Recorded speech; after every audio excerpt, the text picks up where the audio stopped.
Hey, what's going on YouTube, and welcome to another Season 7 League of Legends Champion Guide. Today, I'm going to be covering Tristana, the YORDLE Gunner. Once a Bandle Gunner, always a Bandle Gunner. Alright, let's start off our guide by looking at Tristana's pros and cons. So Tristana has a pretty damn good auto attack range. Now this is low at the start of the game, but it does scale higher into the game, and in the late game, she has a pretty solid range for an AD carry. She's also a fast pusher due to her E ability exploding and doing damage to minions around them, and she has a really solid built-in escape ability as well from her W. Her W ability does also get a reset as long as you can get a kill, assist, or get your E detonated, so you can have the option of jumping in, doing a bunch of damage and getting a kill, and then jumping back out. Tristana also makes a really strong tower pusher because of her E ability.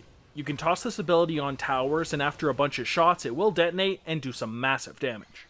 Since Tristana gets a pretty long auto attack range and she does have an attack speed steroid, she's also got a very strong late game. Now with all this said, however, we have to remember she is an AD carry and of course very squishy. Her E ability can also be kind of annoying when you are learning Tristana because it will push your lane, which can be a problem for you, and CSing can be rather tricky as well. Lastly, Tristana's escape ability can even be interrupted. Something like a Thresh can death sentence you or flay you mid-jump, so that's something you definitely have to be aware of. All in all, she is a very strong AD carry, and there is a reason the pros pick her. For my masteries, I like to go 18 Ferocity and 12 Resolve, grabbing Warlord's Bloodlust as my keystone mastery. You do also have the option of going for Fervor of Battle since you do have an attack speed steroid, but I do feel like Warlord's Bloodlust is much stronger. Going 12 Resolve gives you some really nice regeneration and tankiness, which is great for the lane phase, but you could still go 12 Cunning, it's still a very viable option. With this mastery setup, you're going to get a little bit more tankiness, some lane sustain, and a lot of damage. For my rune setup, I'll stay very generic and get attack damage reds, armor yellows, magic resist blues, and attack speed quints. With the attack damage and attack speed, last hitting's going to be just a little bit easier, and your trades are going to be a bit more effective. You then want to make sure you pick up that armor and magic resist just so you're not taking an absolute ton of damage in the bot lane. If you did feel like you were against a very easy bot lane, then you could go for attack speed blues as well, just to pump out a bit of extra damage. If you do want to do this, then I would make sure you have this rune page as a backup in case you run into something like a Zyra, which is an absolute ton of damage. For your summoner spells, you want to stick with the normal AD carry setup and get Flash and Heal.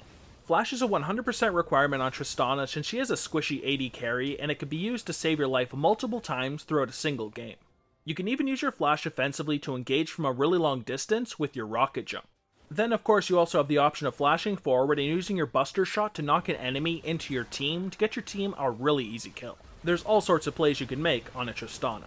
Now heal is also a requirement because it can be used to save both yourself and your teammates. The bonus movement speed on activation is also great for escaping or chasing if you do need that extra speed boost. Now let's kick off your abilities by looking at your passive Draw a Bead, which is fantastic for its added attack range. The range of Tristana's basic attacks, Explosive Charge, and Buster Shot is increased by 0 to 119 based on level, for a total between 550 and 669 based on level, range. So this of course is a pretty fantastic passive because 669 range is pretty huge on an AD carry. When you've got some AD carries running around with ranges from like 500 to 600, you're always going to have the range advantage and you'll be able to attack them first at all times. In team fights, this of course will allow you to do your damage from a pretty safe range. When your items start scaling as well as your attack range and the attack speed on your Q ability, you're going to be a very strong late game champion. Your Q ability is Rapid Fire, and this is your attack speed steroid that lasts for 7 seconds. When activated, very simply, Tristana gains bonus attack speed for 7 seconds, and this scales from 30 to 110%. So this ability can be incredibly strong because 110% attack speed for 7 seconds is pretty damn massive. You do have to be relatively careful when you do activate it, however, because it does have a long cooldown, so you don't want to waste the duration. Make sure you activate this ability when you know you can be sitting there attacking, don't use it when you have to run away from an assassin. I'll pretty much always use this ability following an E ability. This extra chunk of attack speed will make you get those attacks off quicker on a target with your E ability and detonate, doing some massive damage. Also, of course, make sure you activate this ability when you are trying to take down towers. It makes your damage per second go through the roof. Your W ability is Rocket Jump, and this is your way of jumping into or out of a fight. When activated, Tristana dashes to the target location, dealing magic damage to all nearby enemies on impact and slowing them by 60%. Whenever Tristana takes down an enemy champion or detonates Explosive Charge at maximum stacks on an enemy champion, Rocket Jump's cooldown is reset.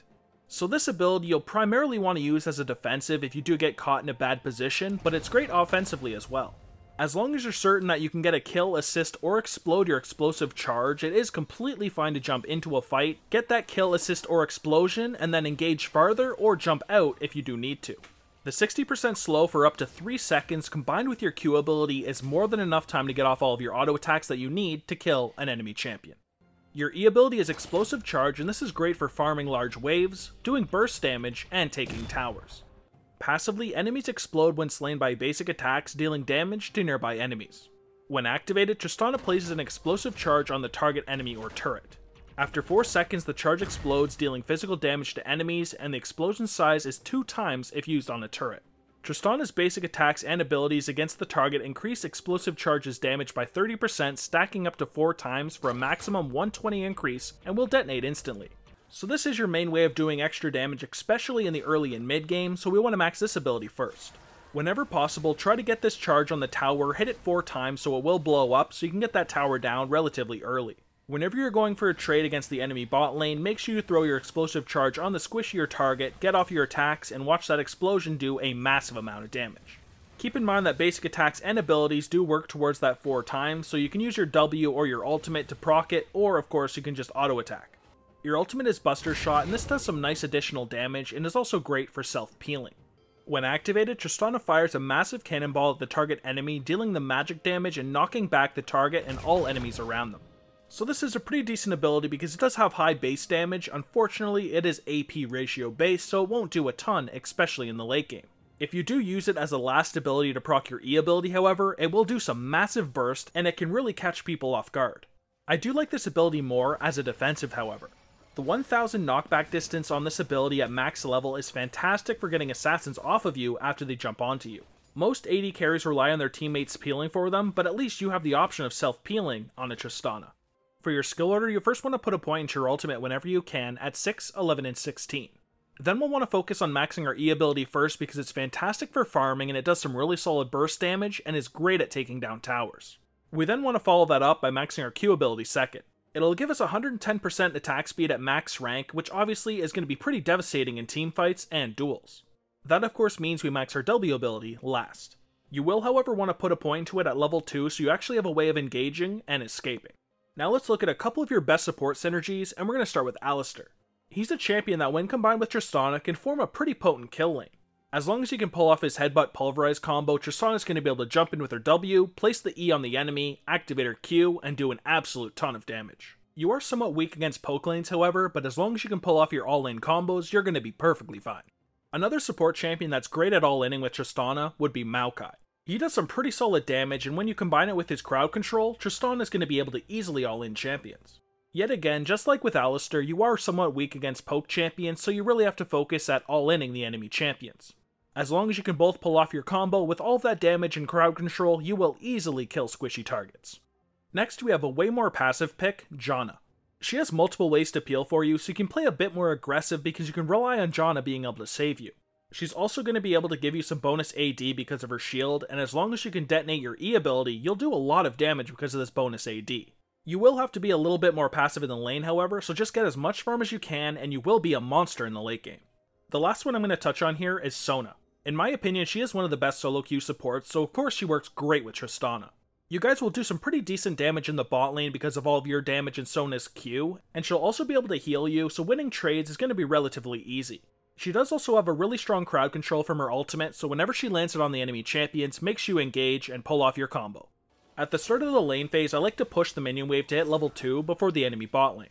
As a Tristana, this is going to be insanely easy to do because of that splash damage from your explosive shot. Once you're level 2, you'll want to try to get your explosive shot on the enemy AD carry and auto them until it blows up. You can take your rapid fire at level 2 if you wish to have that attack speed, but usually I'll grab my rocket jump so I can all in the enemy or use it as an escape if I do get ganked by the jungler. You're a very strong late game carry, so try to prioritize farming as much as you can. When you see an opportunity between CS when the enemy is CSing, attack the enemy for free damage. Tristana is a fairly strong team fighter due to her long auto attack range, attack speed steroid, and of course the fact that she can self-peel with her Buster Shop and escape with her rocket jump. I'll usually hold on to rocket jump for its defensive use unless I know I can get a reset if I use it to engage onto the enemy. This of course is if you can get a kill or assist or blow up a full explosive charge. I'll also usually hold onto my Buster Shot for a defensive peel as well, unless I know I can use it to finish off an enemy. It's very strong in a situation where you can peel an assassin off of yourself, so make sure it's available. Now let's look at a couple of your hard matchups, and let's start with Draven. Draven is one of those AD carries that if you get into a long drawn out auto attack fight with him, you're going to easily lose. 1v1 he will destroy you, so make sure you're with your support champion. You'll of course also want to abuse your attack range. He doesn't have the longest out there, so as long as you're not in his range, you're going to be completely fine. In my opinion, you are a much better late game champion as well, so just make it to that stage of the game. Next up I have Kog'Maw, and when he activates his Bio-Arcane Barrage, he's going to have a really long attack range as well, and he's always going to be able to fight you if it is available. With that said, of course try to engage into him when it is off cooldown. You are a better early game champion, so you want to try to deal with him early on. Although you're really strong in the late game, he's even stronger. Last year I've got Misfortune, and she's hard for you because she abuses you in the early and mid game. You're definitely a better late game champion, but the problem is making it there. In the lane phase, make sure at all costs you don't get hit by her double up. It can take pretty much half of your health. So of course make sure you keep an angle on her and don't be behind the minions that are about to die. Like I said, you're a much better champion in the late game, so all you have to do is make it there. Alright, now let's finish this off with your item build, which starts with either a Doran's Blade health potion and warding totem, or a Doran's Shield health potion and warding totem. I'll pretty much always go for the Doran's Blade unless I know I'm against a really hard lane opponent. Something like a Draven for example, or a really pokey support champion. For your core build you have the Infinity Edge, Static Shiv, and Rapid Fire Cannon. A crit build is definitely the strongest on Tristana, and with this core build you have 80% crit, a bunch of attack damage, and attack speed, with of course critical damage from the Infinity Edge. You could get any of the other attack speed crit items, but Static Shiv and Rapid Fire Cannon work so well together that I pretty much consider it core. For your boot options you then have the Berserker Greaves or the Ninja Tabbies. I'll pretty much always get the Berserker Greaves to increase my damage, but against a heavy AD team you could get Ninja Tabbies. For your item pool, we first start with the Mercurial Scimitar. If the enemy team is very CC heavy, then having this item with the built-in QSS is a fantastic item to buy. It of course also gives you attack damage and lifesteal, so all around a fantastic pickup. If you felt like you didn't need that QSS, then of course you go for the Bloodthirster. This is another way to get a bunch of attack damage and lifesteal. It's a great alternative to the Mercurial Scimitar. If you were then looking for a more defensive option, you could get the Guardian Angel. This is now a really strong item on AD carries since you can come back to life in the late stages of the game and it still gives you a big chunk of AD. Next we have the armor penetration items in the LDR and the Mortal Reminder. I'm a much bigger fan of getting the LDR, but if you do need the Grievous Wounds from Mortal Reminder, then of course you have to pick up that item. Last here we have another defensive item in the Maw. This is great because yet again it will give you attack damage, but it also gives you a spell shield when you do dip low, which can help you survive all-ins from champions like LeBlanc. For my example full build, however, I take that core build with Berserker Greaves and get the Bloodthirster and an LDR. You'll have 80% crit chance, a lot of attack speed and attack damage with increased crit damage, and of course lifesteal and armor penetration. A Tristana with this build in the late game is going to be absolutely devastating. And that's all I've got for Season 7 Trist. Don't forget to check out the video description below for a link to all of my social medias. I do also have a Discord server, so if you do need any additional help or you just want to hang out, then please feel free to join. We have a lot of people in there, and a lot of them love to help anybody who needs it. I also have a second Let's Play channel, so if you enjoy Let's Plays, please also check out my second channel. But other than that, thank you guys so much for checking out the video. I really do appreciate it, and I hope you enjoyed it, and I will see you guys in the next one. Take it easy, and peace.